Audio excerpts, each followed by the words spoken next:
I guess I should have seen this whole situation coming, but honestly, I still don't think I was completely wrong. Like, okay, I know how it sounds when I say it out loud, but you have to understand what it felt like in the moment. Oh, by the way, I'm Bray, 28 years old, a social media coordinator at this tech startup that's actually doing pretty well. I mean, I have over 50,000 followers on TikTok, so I kind of know what I'm doing when it comes to understanding people and situations. Everything at work was super relaxed until they hired this new IT guy, Nicholas. From day one, something about him just felt off. You know that feeling when someone's energy just doesn't fit the room? He never wanted to join our team lunches, barely laugh at any of my jokes. Which, hello, I'm literally known for my humor on social media, and just sat there staring at his computer all day. Like, who does that? At first, I tried to be nice. I invited him to our monthly team building events, but he always had some excuse about picking up his kids or having prior commitments, whatever that means. His whole vibe was just dull. He wore the same 5 button-up shirts on rotation, brought the same sad lunch every day, and never joined happy hours. Major red flags, if you ask me. The worst part? He would just appear places. I'd be in the break room chatting with my work bestie, Madison, about weekend plans, and suddenly he'd be there, using the microwave. Or I'd be walking to the printer, and he'd be walking back from it. Tell me that's not creepy. I started keeping track of all these weird coincidences in my phone notes, because, honestly, better safe than sorry. I noticed other strange things too, like how he never shared anything personal during team meetings, but would suddenly light up when talking about boring computer stuff. Or how he took his lunch breaks at exactly 12:30 p.m. every single day. Who's that precise unless they're hiding something? And don't even get me started on how he would sometimes look in my direction during meetings. I mean, I know I'm the most engaging person on our team calls, but still, boundaries. It got to the point where I had to start warning the other girls in the office. Nothing too dramatic, just casual mentions like, oh, watch out for Nicholas from IT. He gives off weird vibes. Or, don't be alone in the server room with him. Just looking out for my girls, you know? Some of them totally got what I was saying, especially after I pointed out all his bizarre behavior. I even made a few subtle TikToks about workplace safety and red flags. Nothing too specific, just general advice about trusting your instincts and documenting suspicious behavior. They actually did pretty well, especially the one about signs your male coworker might be a secret creep. I mean, when thousands of women relate to your content, that has to mean something, right? Looking back, maybe I could have handled things differently. But honestly, when you feel something isn't right, you have to trust your gut. That's what all the self-help books and podcasts say. And I'm literally trained in social media and understanding people's online presence. Nicholas barely had any social media footprint, which is super sketchy in 2025. Who's not on Instagram these days unless they're hiding something? By the end of his first month, I had a whole folder of notes about the weird things he'd done. Nothing huge on its own, but when you put it all together, major creeper vibes. That's when I decided I had to report him to HR. I mean, what if something bad happened and I had noticed all these signs but never spoke up? I couldn't live with that on my conscience. I had to protect myself and my coworkers, even if some people didn't understand. Trust your intuition, right? After I reported him, I knew I had to step up my documentation game. HR said they'd look into it, but we all know how these things go. So I started keeping a detailed log of literally everything. Like, one time he took the long way to the printer, which just happened to pass by my desk, instead of using the closer one near IT. Suspicious much? I noted it all.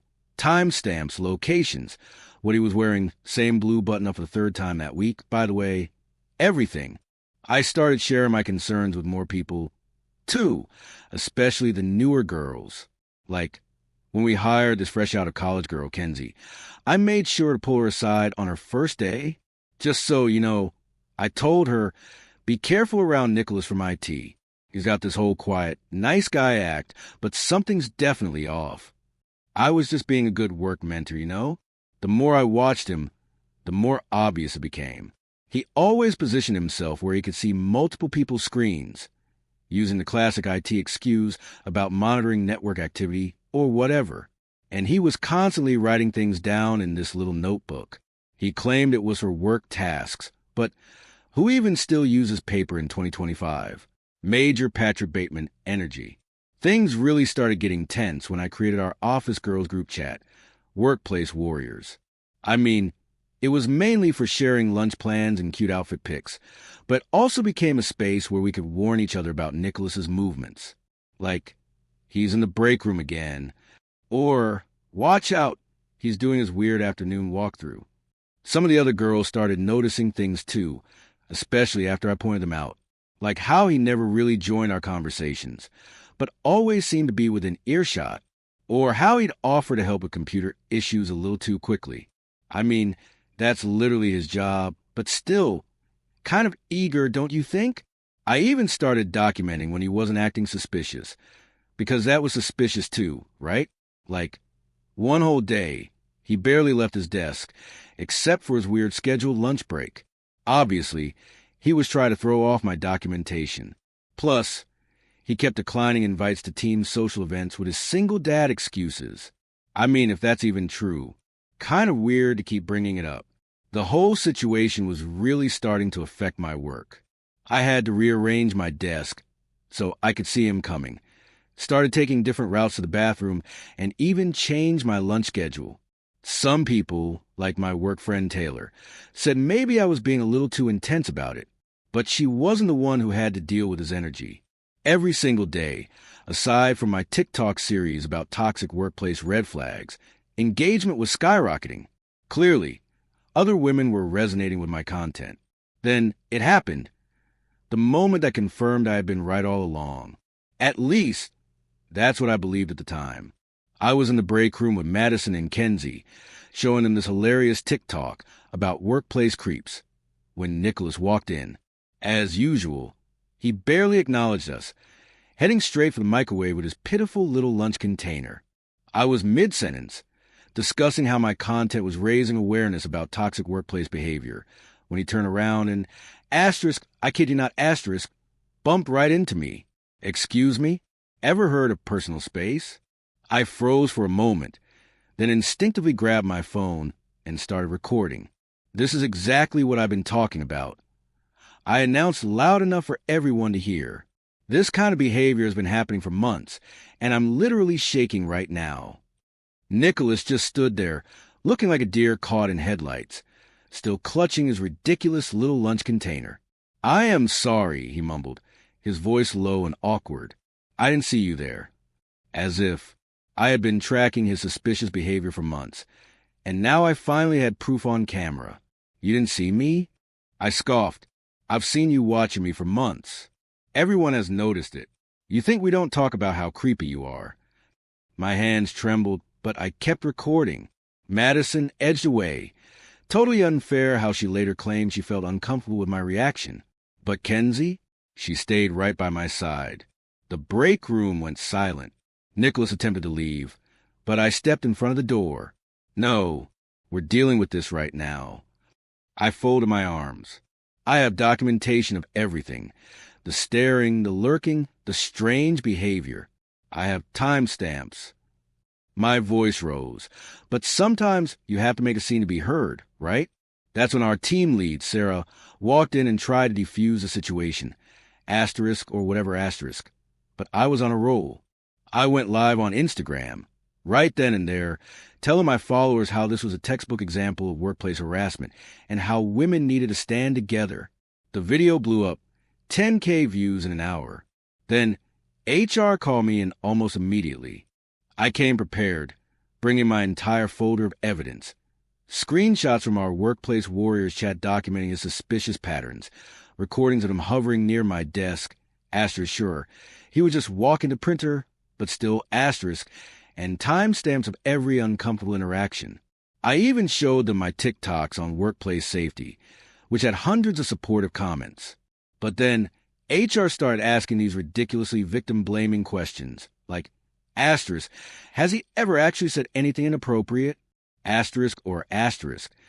Do you have any evidence of actual harassment? Asterisk. Hello? It's about the pattern of behavior and how he made me feel. I told them I didn't feel safe at work and that they needed to take action before something serious happened. 2 days later, they called an all-hands meeting to announce that Nicholas would no longer be working at the company. I literally felt the weight lift off my shoulders. Finally, someone listened. I immediately posted a super cute selfie at my desk with the caption, "Trust your gut, ladies." Hashtag workplace safety, hashtag boss lady, hashtag boundaries, asterisk, asterisk. It kind of went viral in our local business circles. But then things got weird. Not Nicholas level weird, but definitely uncomfortable. First, Madison, who I thought was my work bestie, started taking her lunch breaks at different times. Then our workplace warriors chat fell silent, with people quietly leaving one by one. Even Kenzie, who had been so supportive during the break room incident, started giving me strange looks. Things got even more awkward when I overheard some of the IT guys talking. Apparently, Nicholas was a single dad with 2 young kids. And now, because he lost his job, he had to move back in with his parents since he couldn't afford his apartment anymore. I mean, that's sad and all, but maybe he should have thought about that before being creep. Besides, he probably just used a single dad thing to gain sympathy. I tried keeping the office mood light, posting fun day in the life TikToks about transforming toxic workplaces and standing up for yourself, but people kept acting weird.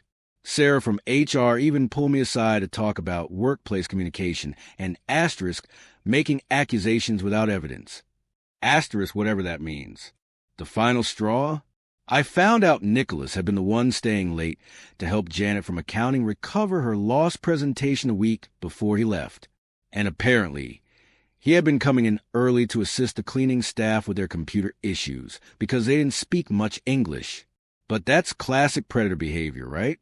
Being extra nice to seem innocent? Then my performance review got pushed up totally unfair.